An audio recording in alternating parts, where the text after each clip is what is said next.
Have you ever wondered why the loudest voice in the room isn't always the strongest? In today's world, we're constantly told that being loud means being powerful, that shouting back, snapping at others, and proving your point with force is the ultimate sign of strength. But what if I told you the real power lies somewhere much quieter? Yes, the silence I'm talking about is not weakness.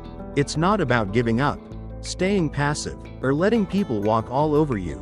On the contrary, this silence is a form of victory so profound it drowns out every argument, every insult, and every attempt to break you.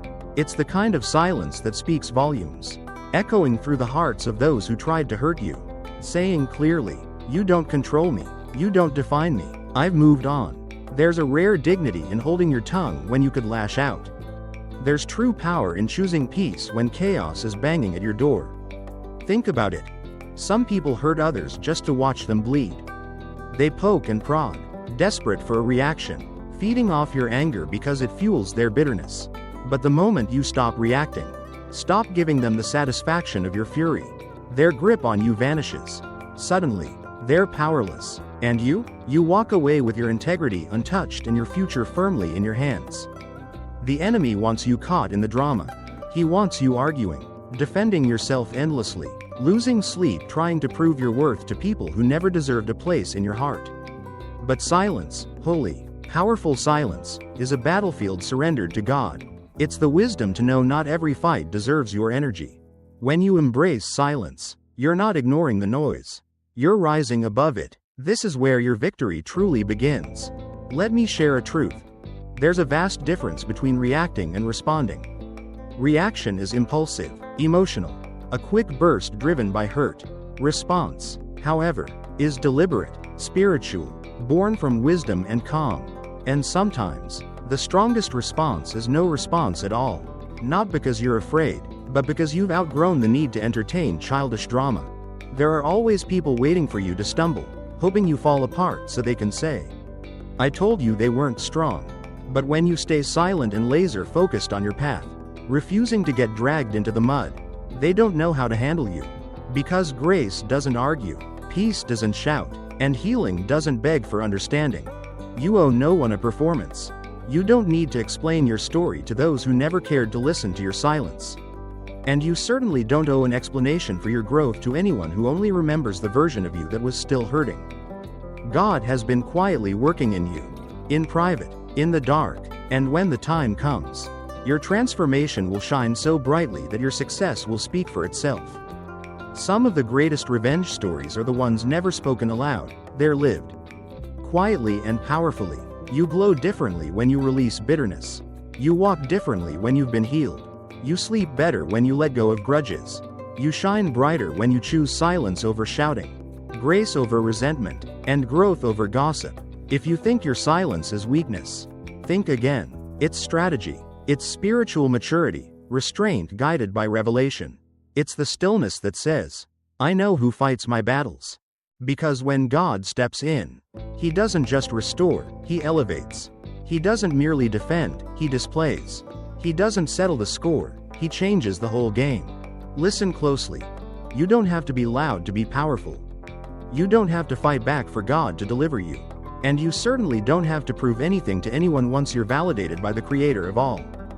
The loudest voices often have the weakest foundations. But those who walk in quiet confidence carry a depth that nothing can shake. The pain you've endured might have aimed to destroy you. But your silence, your refusal to be turned into someone you're not, is what keeps your soul whole. So next time you're hurt and tempted to speak up just to be heard, just to get the last word, or just to feel like you won, pause, take a deep breath. Remember, silence is not surrender. It's sovereignty over your emotions. It's strength wrapped in humility. It's power cloaked in stillness. And sometimes, the most powerful words are the ones you never say. Let your healing be your answer. Let your peace be your proof. Let your silence preach the sermon your lips don't need to deliver. Because silence, sacred silence, isn't empty. It's full of God.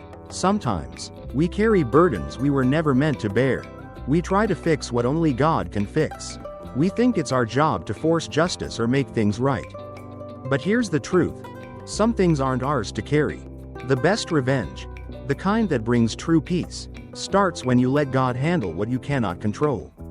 You see, pain tempts us to react, to retaliate, to make others feel what they made us feel. But that path only traps you, keeping your spirit locked up long after those who hurt you have walked away. When God says, "Vengeance is mine," He's not just telling you to wait. He's reminding you that some battles aren't yours to fight. Building on what we just explored about the power of silence and surrender, here's the truth you need to hold close. When God tells you to step back, He isn't telling you to quit the fight. He's inviting you to rest, to stop being judge and jury over those who hurt you. Because here's the secret: God sees everything. He saw what happened to you, even when no one else did. He heard the whispered lies behind your back. He knows exactly how they tried to make you feel small, all while wearing smiles that hid their true intentions. Nothing escapes God's notice, not the pain, the betrayal, or the injustice. When you place your trust in Him with all that was done to you, He takes care of the parts you can't see or handle yourself. This is the great divide between revenge and redemption. Revenge is about you trying to make things right on your own terms. It might bring a fleeting moment of satisfaction, a temporary sense of justice. But redemption? Redemption is God stepping in to make everything new, to rewrite the story in a way only He can. I won't pretend it's easy. I know how it feels to be wronged deeply and still have to walk around with your head held high. I understand the weight of wounds no one else sees, the ones that keep you awake at night. Carrying a heavy heart because someone you loved didn't love you back the same way. But here's what I've learned: when you try to even the score yourself, you start fighting battles you were never built to win. That's when your peace slips away. That's when your joy gets buried beneath layers of bitterness and pain. Now, picture this. You say to God, "I give this to you. I don't understand it, but I trust you." And in that moment, everything begins to change. That's where true healing starts.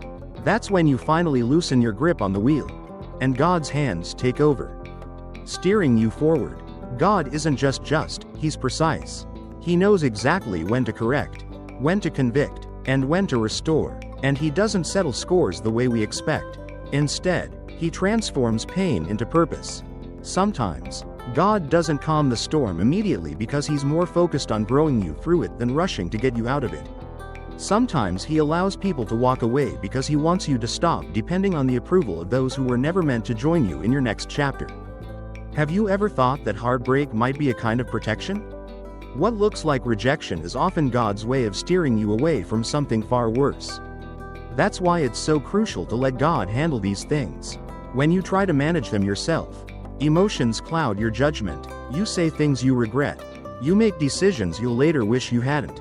You waste precious time fixating on what they did instead of preparing for what God is about to do. But when you fully surrender, laying every hurt at His feet, God doesn't just vindicate you, He elevates you. Some of the greatest blessings in life come right after the deepest betrayals.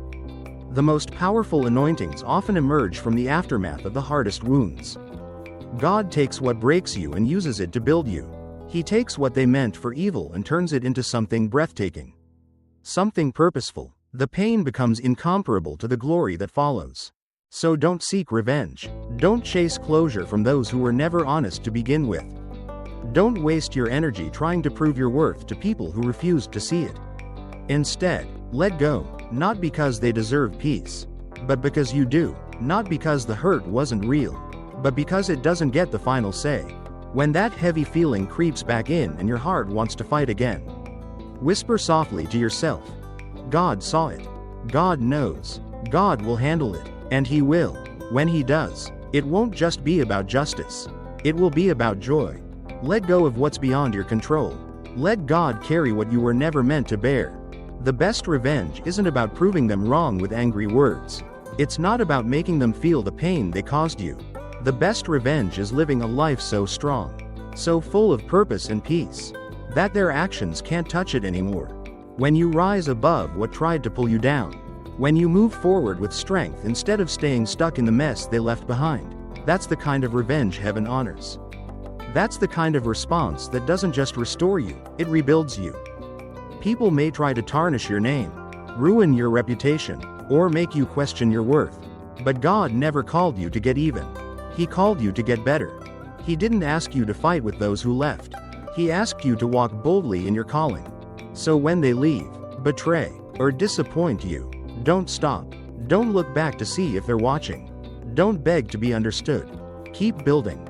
Because every time you rise instead of retaliate, you reclaim your peace. Every time you focus on your purpose instead of your pain, you grow stronger, wiser, deeper. And here's the beauty of that journey. They don't need to know how you survived. You don't have to announce your progress. Just keep showing up, keep becoming, keep building. Let the fruit of your life do all the talking.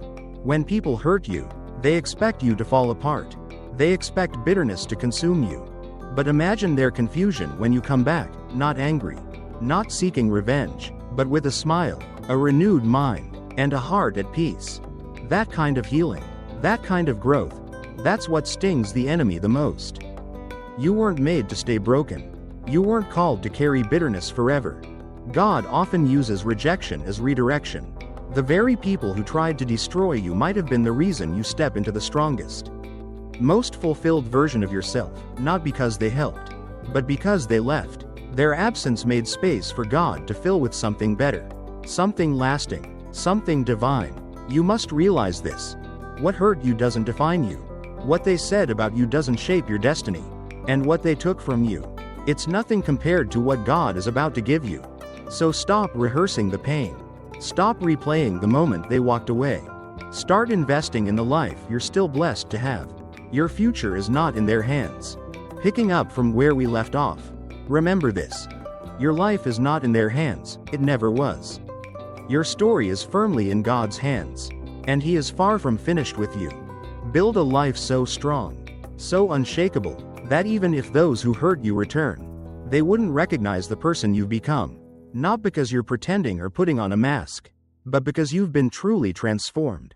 Your tears have taught you lessons no one else could. Your silence has shaped your character. Your moments of loneliness have grown you in ways you never imagined possible. You have become the version of yourself that pain tried desperately to keep hidden, and now you walk in power, not because you never broke, but because you chose to heal. Success, peace, healing, growth. These are not just outcomes or distant dreams. They are living testimonies. They are undeniable proof that what tried to destroy you ultimately failed. And the best part? You don't need to announce it to the world. You don't have to post about your progress or explain every detail of your journey. Just live it. Let your joy speak louder than words. Let your smile shine brighter than any rumor.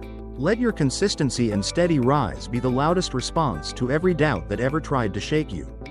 And don't think for a second that God isn't watching how you respond to life's challenges. He isn't only measuring your pain, He's watching your posture, your resilience. When you keep showing up with grace, love, and integrity, especially in the quiet moments when no one is watching, He will reward you in public. Because what you're building isn't just for you, it's a platform for His glory. It's a light shining brightly in a dark world. It's a powerful message that God's strength is real and His grace is always enough. You don't need to get even. You need to get focused. You need to get up. You need to start moving toward the life that's still waiting for you. Don't allow pain to become your identity. Let healing become your legacy. Let strength become your standard. And let the life you build be the answer to every question anyone ever asked about your worth. Because at the end of the day, the greatest revenge isn't found in what you say or do. Some wounds aren't visible to the eye. They lie quietly beneath the surface, buried under smiles and hidden in silence. But even the deepest hurt has a voice. It doesn't cry out for revenge or recognition, it cries out for healing.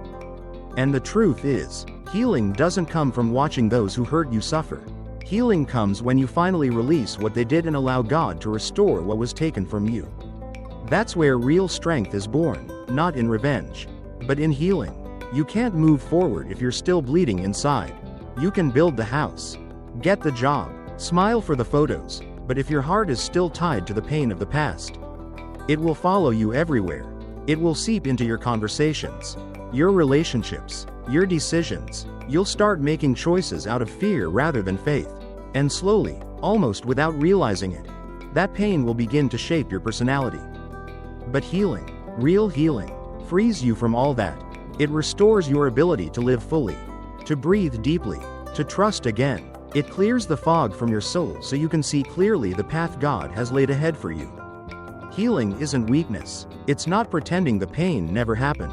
It's facing the truth head on and saying, yes, they hurt me. Yes, they left. Yes, I cried. But I refuse to stay stuck there. That takes courage. That takes faith. And that's exactly what separates the wounded from the healed. It's not about what happened to you. It's about what you choose to do with it. Now, some people spend their whole lives in survival mode, always reacting, always protecting themselves, because they never took the time to truly heal. And I'm not judging. Some pain cuts so deep, it's almost unbearable. But if you don't let God work inside you, it won't matter how strong you look on the outside. Your peace will still be missing. Your joy will still feel incomplete.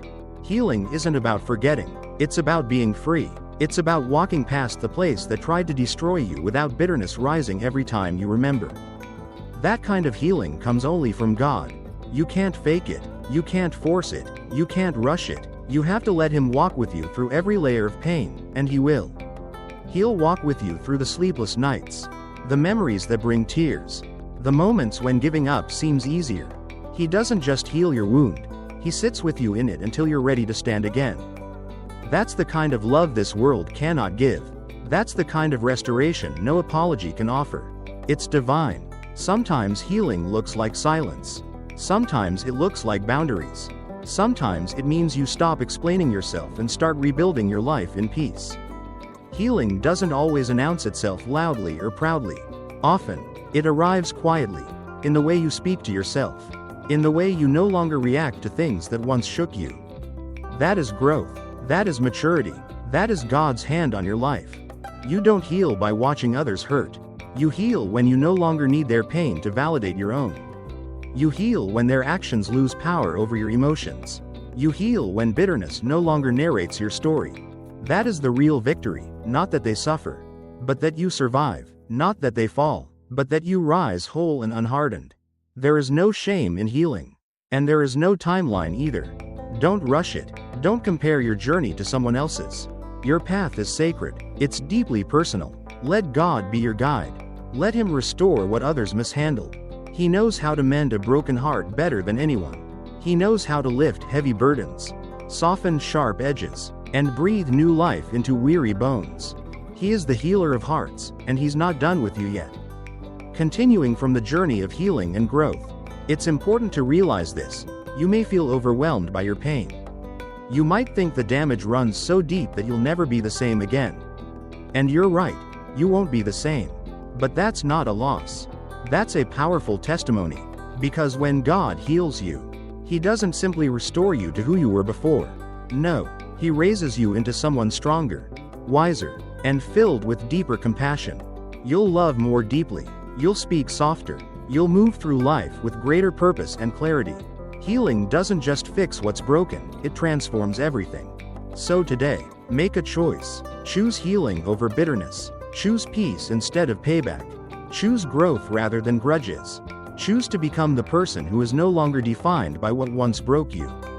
Let your life be a testament, not to the pain you endured, but to the power of a God who still restores. Let your healing become your loudest revenge. Because nothing silences the enemy more than a soul healed and still standing strong. Time, you see, has a way of revealing what the heart can't see in the moment. When people hurt you, often they believe they will never regret it. They think they've moved on to something better or that your worth will somehow fade in their absence. But time has a way of peeling back the layers, exposing the truth that was hidden beneath pride, ego, or blindness. What they once took for granted will echo in the silence of their own choices. That's why you don't need to chase revenge or return to prove anything. Just let time and truth do their work. When people hurt you and walk away, a part of you naturally wonders, did they care?